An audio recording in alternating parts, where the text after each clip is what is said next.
जय श्री राम सभी सनातनी भाइयों को। दोस्तों आज हम बात करेंगे उत्तर प्रदेश में होने वाले चुनाव के बारे में और दोस्तों किस तरीके से योगी आदित्यनाथ जी पूरे महाकुंभ के इस भव्य आयोजन को मैनेज कर रहे हैं। दोस्तों अभी हाल ही में हमने देखा दोस्तों किस तरीके से मौनी अमावस्या के दिन में एक दर्दनाक दुर्घटना घटी है। दोस्तों अब 30 लोगों की जान इसमें चली गई और कहा जा रहा है कि 60 लोग से ज्यादा इसमें जख्मी हुए थे। दोस्तों इसको लेके राजनीतिक गेद हम कहे जाने वाले दोस्तों ऑपोजिशन लीडरों ने तुरंत इस पे राजनीति करनी चालू कर दी। दोस्तों फिर अखिलेश यादव हो और अब देख लें आपके लालू प्रसाद यादव भी हो। हालांकि लालू प्रसाद यादव चारा चोर जिसको जंगल राज के विधाता रहे हैं वो बेल पे बाहर है, वो भी कटाक्ष कर रहे हैं महाकुंभ को लेके। दोस्तों अखिलेश यादव ने जब उनसे सवाल पूछा गया कि आपको ये बजट कैसा लगा जो कि मिडिल क्लास लोगों के लिए 12 लाख रुपए तक की छूट दी गई है, अखिलेश यादव का जवाब पता है आपको क्या था? आप सुनेंगे तो आप शॉक्ड हो जाएंगे। शॉक्ड नहीं होंगे क्योंकि एक्सपेक्टेड है ऐसे लोगों से। ये खुद को बोलते हैं विदेश से पढ़ के आए हैं, एक नंबर के जाहिल है। दोस्तों अब इन्होंने कहा कि बजट से क्या लेना देना मैडम, बजट तो बाद में देखेंगे, महाकुंभ से भी बड़ा इशू है। भाजपा इसको छुपाना चाह रही है, कितने लोग मारे गए हैं इसका सही आंकड़ा भाजपा नहीं दे रही है। तो ऐसे आरोप का कोई जवाब बनता नहीं है दोस्तों, क्योंकि कितने लोग वहां पे मारे जा रहे हैं, हॉस्पिटल में जाके कोई भी चेक कर सकता है। जब इनसे पूछा कि आप ऐसा क्यों कह रहे हैं, तब इनका लॉजिक सुनिए कि हमने रिपोर्ट मिली है, जो लोग वहां पे थे, कोई बोल रहा है कि जो मृतक के शरीर के ऊपर में जो चादर चढ़ाई थी, कोई 62 नंबर की चादर थी, कोई 56 नंबर की चादरें थी। तो इससे अनुमान होता है कि 30 लोगों से ज्यादा आंकड़े ही होंगे। अब दोस्तों बात ये है ना कि ये खुद को तो बोलते हैं विदेश से पढ़े हुए हैं, इनको ये नहीं पता कि इमरजेंसी क्राइसिस जब भी होती है दोस्तों, कुछ भी इमरजेंसी घटना घटती है तो हमारे पास जो रिसोर्स अवेलेबल रहते हैं हॉस्पिटल वही यूज करता है। एनीवे, तो अखिलेश यादव की ये ओछी राजनीति मिल्कीपुर में जो होने वाले जो उपचुनाव है दोस्तों उसको लेके ही थी। हालांकि अब इसको नेशनल मुद्दा बना के विरोधी दलों ने अभी लोग, आपको पता है दोस्तों, राज्यसभा में हॉल्ट कर दिया गया है बजट क्षेत्र। क्यों? क्योंकि ये ऑपोजिशन विरोधी दल वालों ने पार्लियामेंट चलने नहीं दे रहे हैं। वो कह रहे हैं कि सब कुछ छोड़ो थल्ले, अभी पहले यहाँ पे रखो फाइल महाकुंभ की, महाकुंभ में जो हुआ है उसको लेके चर्चा करते हैं। दोस्तों पार्लियामेंट में कोई भी क्षेत्र आता है, फिर वो चाहे शीतकालीन क्षेत्र रहे या बजट क्षेत्र रहे या कोई भी क्षेत्र रहता है, उसमें दोस्तों ये विरोधी दल नहीं चाहती है कि पार्लियामेंट चले और कोई भी अहम बिल भारत के हित में पास हो। इनके पास कोई मुद्दा नहीं रहा तो अब ये महाकुंभ को मुद्दा बना के पार्लियामेंट स्थगित करने की पूरी कोशिश कर रहे हैं। हालांकि इस बार इनकी चलने वाली नहीं है। पिछली बार भी वक्फ बिल को लेके, वक्फ अमेंडमेंट बिल को लेके जो इन्होंने पारित करवाया दोस्तों, इस बार नहीं चलने वाला। इस बार बहुत ही अहम बिल पास होने हैं दोस्तों, फिर वो चाहे वक्फ अमेंडमेंट बिल हो या फिर आप देख लीजिए वो जो फॉरेन नेशनलिस्ट जो इलीगल बांग्लादेशीज और रोहिंग्या हमारे देश के अंदर में हो उसको लेके, और ऐसे कई अहम बिल है दोस्तों जो इस क्षेत्र में पास होने हैं। दोस्तों बात करते हैं महाकुंभ की। दोस्तों महाकुंभ के अंदर में 35 करोड़ लोगों ने कल 35 करोड़ से ज्यादा लोगों ने कल ही डुबकी लगा ली थी। कल ये सुबह का आंकड़ा था 35 करोड़ लोगों का, कल रात का आंकड़ा अभी तक आया नहीं है दोस्तों। अब दोस्तों जो ये मौनी अमावस्या के दिन जो घटना घटी थी उसके ऊपर जांच हो गई है चालू। उस टाइम पे उस भगदड़ वाली जगह में दोस्तों 16,000 मोबाइल के फोन नेटवर्क्स मिले हैं जो एक्टिव थे। अब दोस्तों पुलिस प्रशासन जो उत्तर प्रदेश एसटीएफ है दोस्तों और उत्तर प्रदेश पुलिस प्रशासन मिलके पूरी जांच इतनी इंटेंस तरीके से कर रही है कि अब कहा जा रहा है कि अब जो इसके पीछे अगर कोई जिम्मेदार है, अगर ये किसी की साजिश थी तो वो बच के नहीं जा पाएंगे। इस 16,000 जो एक्टिव मोबाइल नेटवर्क्स थे दोस्तों वहां पे, उनमें से कहां कैसे क्या मैसेज गया है, मैसेजिंग हुई है या फोन में बात हुई है, किन किन नंबर्स से बात हुई है, इन सब की थोरो डिटेल्स में जांच हो रही है। और बताया ये जा रहा है ये जो 16,000 एक्टिव नंबर्स थे इसमें से कई नंबर्स परमानेंटली बंद कर दिए गए हैं दोस्तों। तो ये तो साफ इंगित करता है कि ये हाईली प्रोबेबिलिटी है इसमें कि एक साजिश है। ये ऐसे ही नहीं हो सकता दोस्तों। आप सोचिए कि किस तरीके से लोग वहां पे इतने टाइम से आ रहे हैं, 35 करोड़ लोग वहां पे जा रहे हैं, इतनी हाई क्लास मेंटेनेंस मैनेजमेंट होने के बावजूद ऐसी घटना घट जाए। जो बैरिकेडिंग तोड़ने की जो कोशिश कर रहे थे वो कौन है, ये सारी डिटेल की जांच अभी पुलिस प्रशासन कर रही है। हालांकि वहां पे 2750 कैमरा उस एरिया में थे दोस्तों। पूरी एक एक सेकंड की, मिली सेकंड की दोस्तों क्लिप भी जांच हो रही है with the help of facial recognition technology. अभी आपको हाल ही में याद हो दोस्तों, कुछ महीने पहले ही योगी आदित्यनाथ जी इजरायली एक फॉरेन डेलीगेशन से मिले थे, तो उनकी वहां पे मीटिंग भी अच्छी रही थी। तो मुझे लगता है कि यहाँ की सेफ्टी, सिक्योरिटी और टेक्नोलॉजी से इंटीग्रेट करने में उनका भी बहुत योगदान रहा होगा। पूरी AI आर्टिफिशियल इंटेलिजेंस के हेल्प की मदद से एक एक सीसीटीवी की फुटेज, एक एक चेहरा, एक एक व्यक्ति की जांच की जाएगी दोस्तों। कई नंबर बंद हो चुके हैं, ये सबसे ज्यादा संदिग्ध है दोस्तों कि ऐसे कैसे बंद हो सकता है भाई। तो इसकी जांच आने वाले टाइम में हमें पता चलेगा कि कौन इसके पीछे जिम्मेदार है। और तुरंत आपने देखा होगा किस तरीके से ये घटना घटने के बाद ही अखिलेश यादव की सियासत चालू हो चुकी थी इस पे, और उन पे तड़का छोकने के लिए सनातन धर्म में बोलते हैं ना कि हमें विदेशी दुश्मनों, आक्रांताओं के से डर नहीं है, वो हमारा कुछ नहीं उखाड़ पाएंगे। हमारे देश के अंदर में, हमारे सनातनियों के अंदर में कुछ वैसे लोग होते हैं जिनके वजह से दोस्तों वो किले के दरवाजे हमेशा अंदर से ही खुलते हैं। तो स्वामी अभिमुक्तेश्वरानंद जो है, जो खुद को शंकराचार्य, सेल्फ सर्टिफाइड शंकराचार्य कहते हैं दोस्तों, उन्होंने तो चीफ मिनिस्टर योगी आदित्यनाथ की कुर्सी ही मांग ली। उन्होंने कहा आपको रेजिग्नेशन देना पड़ेगा। तू कौन, मैं खामखा। भाई आप किस पोजीशन पे हो? आपको कोई राइट है पॉलिटिक्स में? आपको अगर आना है तो वो इलेक्शन चुनाव लड़िए ना सामने, या ओपनली डिक्लेयर कीजिए कि आप अखिलेश यादव, जिन्होंने कार सेवकों पे गोली चलाई थी, जिन्होंने कुंभ का आयोजन जो आजम चचा को दे दिया था, उस वक्त में कई लोगों की जाने गई थी रेलवे स्टेशन में, 3-3, 4-4 घंटों तक उनकी लाश पड़ी हुई थी दोस्तों। जब मीडिया ने होई हल्ला मचाया, उनको कफन भी ओढ़ने के लिए नहीं दिया था, आप याद रखिएगा। उनके साथ आज खड़े होके गैर मोदी, गैर योगी ये लोग बयान देते हैं, और ये पहली बार नहीं है इन्होंने किया ये। हालांकि पूरे वहां पे जितने भी साधु संत समाज है ना दोस्तों, बाकी अखाड़ा परिषद हो गया दोस्तों, फिर आप कह लीजिए पंच निर्मोही अखाड़ा, पूरा दोस्तों जितने भी दूसरे शंकराचार्य हैं दोस्तों, इन सबों ने इनको फ्रॉड कहा है। और ये शंकराचार्य नहीं है, इसकी केस फाइल होकर सुप्रीम कोर्ट में भी चल रहा है दोस्तों। खुद को ही इन्होंने अपने आप को शंकराचार्य घोषित कर दिया, ये कहना है बाकी संत समाज का। और इन्होंने हमेशा से दोस्तों, आपको ये बता दूं कि पहले इन पे डंडे लात घुसे चलाए हुए हैं दोस्तों। इनका माथा एक बार फोड़ फाड़ के अंदर कर दिया था एक पुराने टाइम में, 2013-14 के टाइम में। अखिलेश यादव की ही सरकार थी उस वक्त में, और कांग्रेस था सेंटर में तब। और आज ये उन्हीं की गुणगान कर रहे हैं। अब दोस्तों उनका भी यही कहना है कि सरकार हमसे आंकड़े छुपा रही है, साधु संत समाज के साथ योगी जी धोखा कर रहे हैं। तो भाई क्या धोखा किया उस बंदे ने? आप लोगों को बता दूं, इन लोगों को पता है, शायद भूल गए होंगे, ये अखिलेश यादव और उनके ये जो स्पॉन्सर्ड जो साधु बैठा हुए है ना सनातनियों के अंदर में भी एक अपना प्लॉट बैठवा दिया, अपना सिस्टम बैठाने की कोशिश कर दी गई है।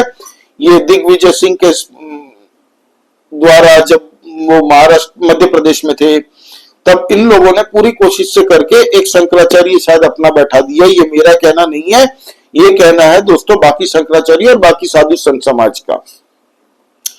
दोस्तों अब मैं जो कहने वाला हूं थोड़ा कंट्रोवर्शियल हो सकता है। अब जब इन पे केस चल रहा है दोस्तों, इनको सियासत करनी है, ये कह रहे योगी आदित्यनाथ जी ने साधु संत समाज को धोखा दिया, तो ये भूल रहे हैं कि योगी आदित्यनाथ जी खुद महंत है दोस्तों, गोरखनाथ के पीठाधीश रहे हैं तब से, जब से अखिलेश यादव चीफ मिनिस्टर भी नहीं थे, और तब से जब से राहुल गांधी शायद चुनाव स्टार्ट उन्होंने उस दौर में की होगी, उससे पहले भी, तो तब से पीठाधीश्वर थे और आज भी है।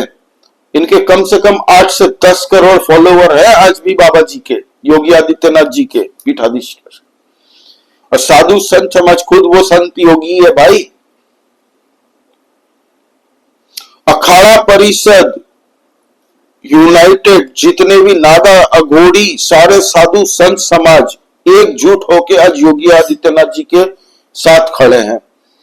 कल सब साथ में थे, योगी आदित्यनाथ जी उनका धन्यवाद कर रहे थे, उनको अभिवंदन कर रहे थे दोस्तों, उनको बोल रहे थे कि साधु संत समाज ने जिस तरीके से इस महाकुंभ को एक पूरे विश्व को दिखाया, हर एक सनातनियों के लिए गौरवान्वित में समय है ये अपने आप में। तो एक तरीके से योगी आदित्यनाथ जी ने उनको सराहा और उनकी तारीफ की कि जिस तरीके से ये महाकुंभ का भव्य आयोजन संभवित हो सका, इसमें सबसे बड़ा योगदान साधु संत समाज का है हमारे। और साधु संत समाज ने जो बयान दिया कल दोस्तों, एकजुट होके दोस्तों योगी आदित्यनाथ जी की सराहना की है, प्रशंसा की है, और कह दिया कि ऐसे ढोंगी शंकराचार्यों के पीछे मत जाओ। इनको अखिलेश यादव को भी लताड़ा दोस्तों उन्होंने। मैं आपको बता दूं, महामंडलेश्वर अवधेशानंद जी ने, जो अखाड़ा परिषद के हैं, उन्होंने तो कह दिया कि योगी आदित्यनाथ जी के पीछे ये जो पॉलिटिक्स करने वाले लोग हैं ना, इनकी अब राजनीति नहीं चलेगी, इन फेक बाबाओं से दूर चलिए आप। और कह दिया कि योगी आदित्यनाथ जी के वजह से ही इतना भव्य आयोजन हो पाया महाकुंभ का, पूरा विश्व आज देख रहा है।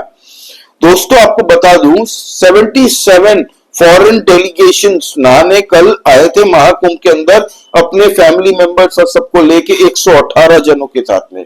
पूरे विश्व में हेडलाइन बन रही है आज ये महाकुंभ, जो सनातन धर्म का एक कुंभ, एक झंडा, एक यज्ञ है, अपने आप में आयोजन है। इसको लेके तकलीफ कुछ लोगों को हो रही है योगी आदित्यनाथ जी की लोकप्रियता बढ़ते हुए देख, कि बहुतों के पेट में दर्द हो रहा है। अब देख रहे हैं पूरा बजट सेशन जो अब चालू हुआ है दोस्तों, इसको हाईजैक करने की इनके पास कोई और मुद्दे नहीं रहे, तो ये अब आ गए हैं महाकुंभ को एक राजनीतिक अखाड़ा बनाने के लिए। दोस्तों पंच निर्मोही अखाड़ा के जगत गुरु जो है महामंडलेश्वर जी, संतोष दास सतावा महाराज, उनका ये कहना है कि अखिलेश यादव राजनीतिक अखाड़ा ना बनाओ इसको, महाकुंभ को। ये भव्य आयोजन सनातनियों का है, और सनातनियों के खिलाफ तुम्हारे जो पिताजियों ने कार सेवकों पे गोली चलाई, हमेशा तुम्हारी पार्टी सनातनियों के खिलाफ रही है। इसको राजनीतिक अखाड़ा बनाने की गलती मत कर देना। और उन्होंने ये भी कहा, हम आपके जैसे लोगों को उखाड़ फेंकेंगे, सनातनियों के साथ मत भिड़ो। ये मैं नहीं कह रहा दोस्तों, ये साधु संत समाज बोल रहे हैं इकट्ठा होके।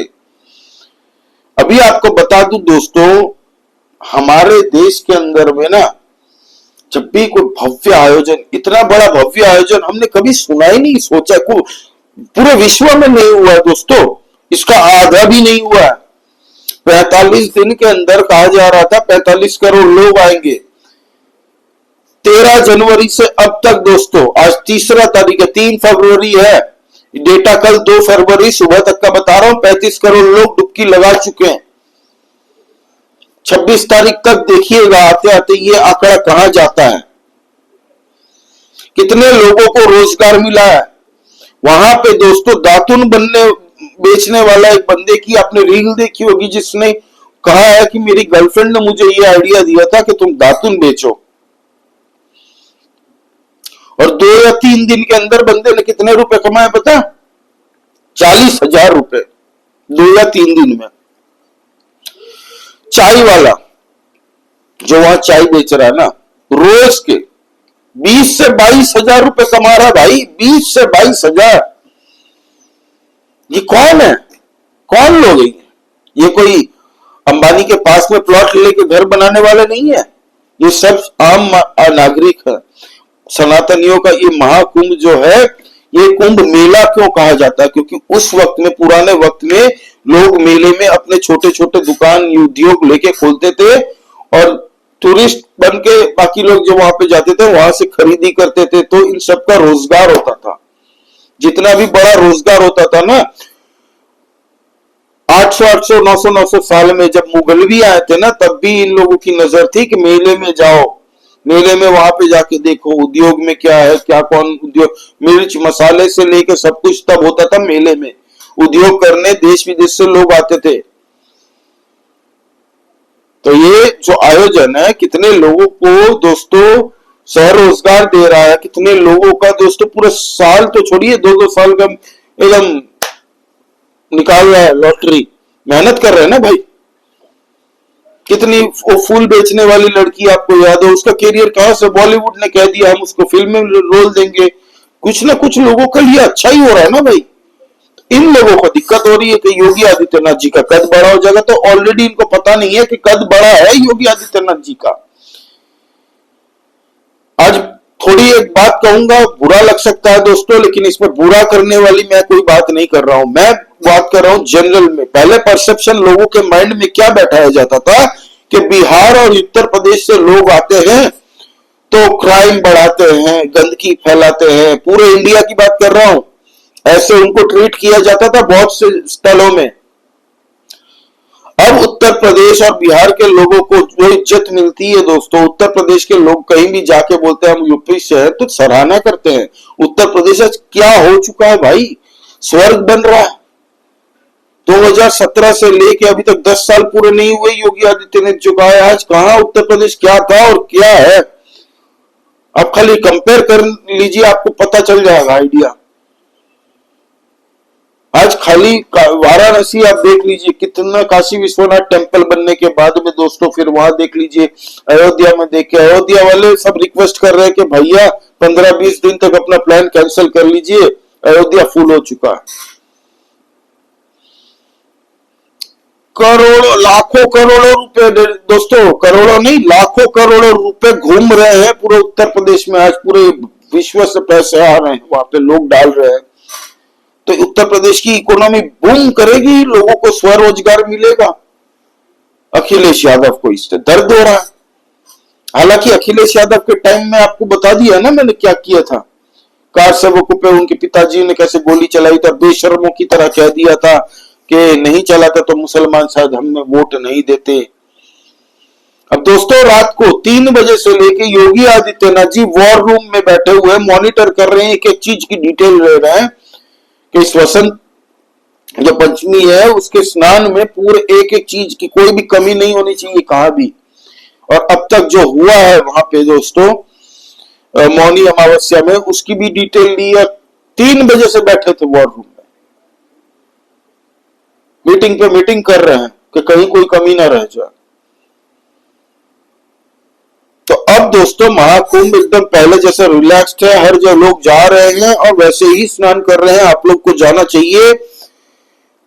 चाहिए सबको महाकुंभ में। कोई पैनिक मत फैलाइए, जो ये झूठी अफवाह फैला रहे हैं और जो राजनीतिक रोटी सेक रहे हैं ना, इनका हल यही होगा, कर्मा अपने आप में ये भस्म हो जाएंगे, सड़ के मरेंगे। ये जो राजनीति सेक रहे हैं ना, इन जो मौत हुई है दुर्घटना, दुर्भाग्यपूर्ण एक जो घटना घटी है उस पे जो राजनीति सेक रहे हैं, यही अखिलेश यादव हाथ पांव जोड़ के बोल रहा था इस पे राजनीति मत करिए, जब इसके टाइम में लोगों की मौत हुई थी। और आज बेशर्मों की तरह सबसे पहला इंसान यही है, जाहिल टोटी भैया। एनीवे दोस्तों, आपका इस बारे में क्या कहना है आप प्लीज कमेंट करके बताइए। लाइक कीजिए इस वीडियो को, दोस्तों प्लीज सब्सक्राइब करिए। हम लोग इंटरनल पॉलिटिक्स डिस्कस करते रहते हैं, तो भव्य नंबरों में दोस्तों सब्सक्राइब करिए। जय श्री राम सभी सनातनी भाइयों को, जय हिंद, वंदे मातरम।